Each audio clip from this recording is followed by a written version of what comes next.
अस्सलाम वालेकुम नाज़रीन, बहुत ही अहम मसले पर गुफ्तगू के लिए मैं आपके सामने हाजिर हुआ हूँ। सबसे पहले ये बात बता देना जरूरी समझता हूँ और ये बात बहुत ही खुशी और मसरत के साथ बता रहा हूँ कि हमारे अकाबरीन मिल्लत ने, हमारे मिल्ली रहनुमाओं ने एक बहुत ही अहम फैसला लिया है जिसने सियासी मैदान में भूचाल पैदा कर दिया है। एक कोहराम की कैफियत है, एक तशवीश की लहर है। और वो फैसला कोई इतना बड़ा फैसला नहीं था कि जिसको काबिल लिहाज माना जाता, लेकिन इसके जो दोरस नताइज मुरत्तिब होने जा रहे हैं वो जो सब बौखलाने का सबब बने हुए हैं। वक्त तरमीमी बिल 2024 को लेकर मुसलमानों ने अपना मौकूफ वाज़ेह कर दिया। 17 मार्च 2025 जंतर मंतर पर मुसलमानों ने अपना एहतजाज दर्ज करवाते बात जता दी कि हम वक्त तरमीमी बिल को किसी भी सूरत में कबूल करने के लिए तैयार नहीं है। लेकिन मैं समझता हूँ कि जो असर मरकजी हुकूमत पर पड़ना चाहिए था उस हद तक असर नहीं पड़ा था।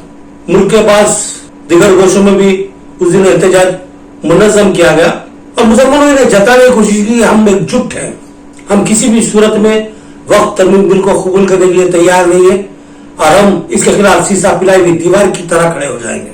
लेकिन उस वक्त उतना ज्यादा असर मुरत्तिब नहीं हुआ जो अब अकाबिर मिल्लत के फैसले ने मरकजी हुकूमत और सियासी ऐवानों को छोड़ने पर मजबूर कर दिया। बिहार के वज़ीर आला नीतीश कुमार ने दावत इफ्तार का एहतमाम किया। तमाम मिल्ली मजहबी मुस्लिम जमातों को मदऊ किया गया, बाज़ाब्ता दावतनामा भेजा गया। अकाबिर मिल्लत ने दावतनामे को कबूल किया, देखा, तफक्कुर किया और एक नतीजे पर पहुंचे कि इस इफ्तार पार्टी का बायकॉट किया जाना चाहिए।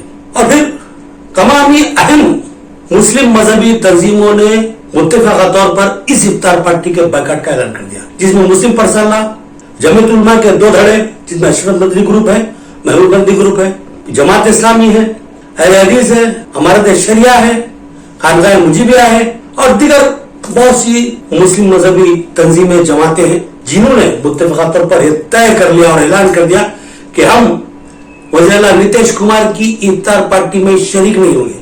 और साथ ही दूसरा ऐलान ये भी साथ में सामने आया है कि हम मरकजी बीजेपी हुकूमत की तायीद करने वाले चिराग पासवान और चंद्रबाबू नायडू की इफ्तार पार्टियों का भी बायकॉट करेंगे। अब उसके बाद एक अजीब माहौल देखने में आ रहा है। सियासी तजियानिगार बिलखुसूस मीडिया इस बात पर गौर कर रहा है कि मुसलमानों के इस फैसले का सियासी माहौल पर क्या असर मुरत्तिब होगा। 2025 में बिहार में असेंबली इंतखाबात होने जा रहे हैं और कभी इम्कान है कि ये जो बायकॉट का ऐलान सामने आया है उसके असरात उस असेंबली इलेक्शन पर मुरत्तिब होंगे।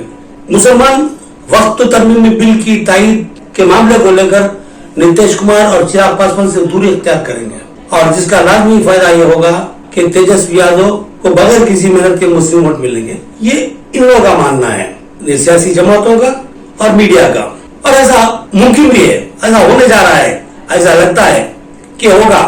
तेजस्वी यादव को इसका फायदा पहुंचा। मैंने ये बात जताने की कोशिश की है कि मुसलमानों की तकसीम फिरका परस्तों की ताकत बन रही है और जरूरत इस बात की है कि मुसलमान मुत्तहिद हो जाएं और तय कर लें कि हमारे वोट एक किस्म में पोल होंगे। लेकिन देखा गया कि हम हर जगह जो खासतौर पे उत्तर प्रदेश और बिहार में, अगर हम थोड़ा सा सरसरी जायजा लेंगे, बिहार में देखा गया कि मुस्लिम वोट नीतीश कुमार, तेजस्वी यादव और चिराग पासवान के दरमियान और कांग्रेस के दरमियान बढ़ गए। उसी तरह उत्तर प्रदेश में भी मायावती ने और अखिलेश यादव ने, कांग्रेस ने और दीगर सियासी जमातों ने मुस्लिम वोटों को तकसीम कर दिया, जिसका रास्त फायदा बीजेपी को हुआ। तो यहाँ पर बिहार और उत्तर प्रदेश ही नहीं बल्कि मुल्क के गोशे गोशे में मुसलमानों को तय कर लेना है कि हमको किसी पार्टी के साथ चलना है, और पार्टी कोई भी हो। किसी जगह मौकूफ कांग्रेस मजबूत है तो कांग्रेस की तायीद कर ली जाए, या फिर किसी इलाकाई पार्टी का मौकूफ मजबूत है उसकी तायीद कर ली जाए। कोशिश इस बात की जाए कि जो सेकुलर जो ताकतें हैं हर हाल में जीते और मुसलमान वोट तकसीम ना हो। मुसलमानों के वोटों की तकसीम फिरका परस्त ताकतों की जीत बनते जा रही है और ये 2014 से हो रहा है, बल्कि उससे पहले से भी हो रहा है, लेकिन 2014 के बाद और सूरत अबतर हो चुकी है और मुसलमानों की यही वो गलती है जो उन पर भारी पड़ रही है। मुख्तलिफ काले ख़वानीन लाए जा रहे हैं और मुसलमानों के सरों पर मुसल्लत किए जा रहे हैं, तो इसके जिम्मेदार बहुत हद तक मुसलमान भी हैं। वक्त तरमीमी बिल को लेकर मुस्लिम अकाबरीन ने बहुत ही ठोस फैसले लिए हैं, सख्त मौकूफ इख्तियार किया है। इस मौकूफ की खुलकर डटकर मुसलमानों को तायद करनी है बिना किसी तकसीम के। दुश्मन ये नहीं देखता कि आप किस जमात के हैं, किस मसलक के हैं, किस अकीदे से ताल्लुक रखने वाले, वो खतई नहीं देखता, बल्कि ये देखता है कि आप इस्लाम से वाबस्ता है, कुरान हदीस पर चलने वाले हैं, अल्लाह रसूल की इताअत करने वाले हैं और कलमा पढ़ते हैं। जब किसी मुसलमान को निशाना बनाया जाता तो जमाती बुनियाद पर नहीं, कलमे की बुनियाद पर निशाना बनाया जाता। इस बात को समझने की जरूरत है, गफलत में मत पड़िए। फिर ये एक अलग बहस है, हम इस साइड के बात करेंगे वक्फ तरमीम बिल की। जिस तरह से खुलकर रद्द अमल का इजहार मुसलमानों को करना चाहिए था, मुसलमानों ने नहीं किया, लेकिन मुस्लिम अकाबरीन मुस्लिम पाकिस्तान के बैनर तले खुलकर इस बात को वाज़ेह कर चुके हैं कि वक्फ तरमीम बिल हमारे लिए नाकाबिल कबूल है और हम उसको अक्सर मुस्तरद करते हैं। और अगर हुकूमत इस तरह की कोशिश करेगी तो हम बहुत शदीद एहतजाज करेंगे और वो करते भी आ रहे हैं।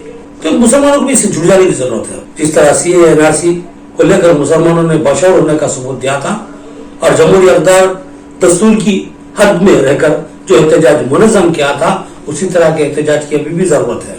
वक्त तरमीमी बिल मुस्लिम इलाकों पर कब्जे की कोशिश इस बात की जा रही है, मुस्लिम इदारा जो वक्फ बोर्ड है, इसके अंदर दिगर तबक़ात के लोगों को भी घुसड़ दिया जाए ताकि मुस्लिम जायदादों को बर्बाद करने या उस पर कब्जा करने की राय हमवार हो सके। और मुसलमानों के शरई मामलात है, ये जो आइनी मामलात है या दिगर मामलात है, मदरसा जात है, मसाजिद है, उनके शादी ब्याह के मामलात है, तलाक नानुफ्का है, विरासत की तकसीम है, ऐसे मामलात में भी मदाखलत की जाए और अपनी मर्जी पर मुसर्रत की जाए। ये वो कोशिश है जो हमारे लिए खतरनाक साबित हो सकती है। इस कोशिश का इब्तिदाई में सदबाब लाजमी है और इस मामले को लेकर ही हमारे अकाबिरीन मिल्लत ने, हमारे मजहबी रहनुमाओं ने जो मौक़िफ़ इख्तियार किया है, इसकी तायद व हिमायत लाजमी है। और ये जो बिहार में इफ्तार पार्टी के बाइकाट का मामला था, हिंदुस्तान में भूचाल बर्पा कर दिया। सियासी जमातें घबराहट बोखलाहट का शिकार है और बाज़ाब्ता इन जमातों ने अपने जैसो मौक़िफ़ की वजाहत की और बता दिया कि अगर आप इस फिरका पर जमात के साथ चलते हैं, चले, हमको कोई एतराज़ नहीं, लेकिन जहाँ हमारे खिलाफ कोई क़वानीन पास होते हैं और आप खामोश तमाशाई बनते हैं और अपने आप को सेकुलर कहते हैं और जमहूरी अक़दार की दुआई देते हैं, तो हम इस बात को ख़तई कबूल नहीं करेंगे और आपको अक्सर मुस्तरद करेंगे, बल्कि आपकी मुखालिफत में डट जाएंगे। ये वो पैगाम था जो अकाबिरीन मिल्लत ने इस इफ्तार पार्टी के बाइकाट के जरिए सियासी जमातों को दिया, मीडिया को दिया और साथ ही मुसलमानों को भी दिया कि अब जागो। वरना तारीख की आंखों ने वो दौर भी देखा है, लम्हों ने खता की, सदियों ने सजा पाई। ऐसा मामला आप लोगों के साथ हो सकता है, लिहाजा बाशऊर बनिए और अपने मुस्लिम अकाबरीन मजहबी रहनुमाओं के शाना बाशाना खड़े हो जाएं और पूरी शिद्दत के साथ वक्फ तरमीम बिल और ऐसे दिगर काले क़वानीन जो मुसलमानों के खिलाफ लाने की कोशिश की जा रही है, उसकी मुखालिफत में डट जाए। ये कुछ बातें थी आपके कुछ गुजार करना था। मैं समझता हूँ कि मैं कुछ हद तक अपनी बात को पहुंचाने में कामयाब हो चुका हूँ, लिहाजा आप मुझे इजाजत दीजिए। अल्लाह हाफ़िज़।